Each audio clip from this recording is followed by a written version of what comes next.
Je m'appelle Franck Naudot, j'ai 47 ans. Je suis marié et père de 2 enfants et j'habite l'Allier depuis maintenant 17 ans. J'ai commencé ma carrière professionnelle dans l'univers de l'électronique. Puis je suis devenu responsable maintenance et j'ai ensuite arrivé à un poste de directeur d'usine dans l'agroalimentaire. Mon rêve néanmoins était de devenir caviste. Alors j'ai arrêté de rêver ma vie et j'ai vécu mes rêves. J'ai sauté donc le pas en 2005 et ouvert la cave ici à Ghana en juin 2006.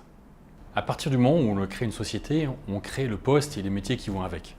Alors mon métier, je l'ai imaginé, comme un livre en fait, qui n'a de sens que si tous les chapitres sont écrits, avec l'énergie tous les jours d'en écrire de nouveaux chapitres. Alors évidemment, il y a des chapitres incontournables au métier de caviste indépendant. La sélection auprès des vignerons, l'accueil et le conseil auprès de la clientèle. J'y ai rajouté des dégustations, des cours sur le vin, le whisky, la bière, bref, surtout ce qui a trait de près ou de loin à l'alcool. J'ai ainsi mis en avant la pédagogie, l'explication, la vulgarisation d'un univers souvent codifié par des arrière-pensées marketing. J'ai donc endossé une fonction de professeur qui, pour être crédible, a besoin constamment d'informations du terrain. Et donc je me suis naturellement tourné vers le journalisme et l'animation pour une radio locale, Radio Coquelicot. L'émission de la cuisine à la cave est diffusée tous les vendredis à 10 h sur les antennes de Radio Coquelicot 99 FM. Une émission que vous pouvez aussi écouter en podcast sur www.radiocoquelicot.com. Enfin, tout cela n'a été possible que grâce aux divers échanges et rencontres. D'abord, rencontre avec vous, évidemment.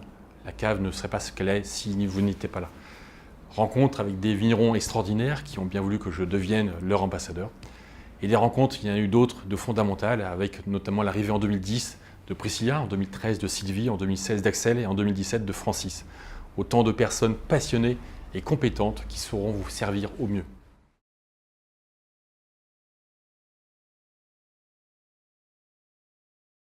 Si je devais me retrouver sur une île déserte et qu'il m'était permis d'emmener une seule et unique bouteille, je choisirais après une éternité d'hésitation la bouteille d'hédonisme de Compass Box.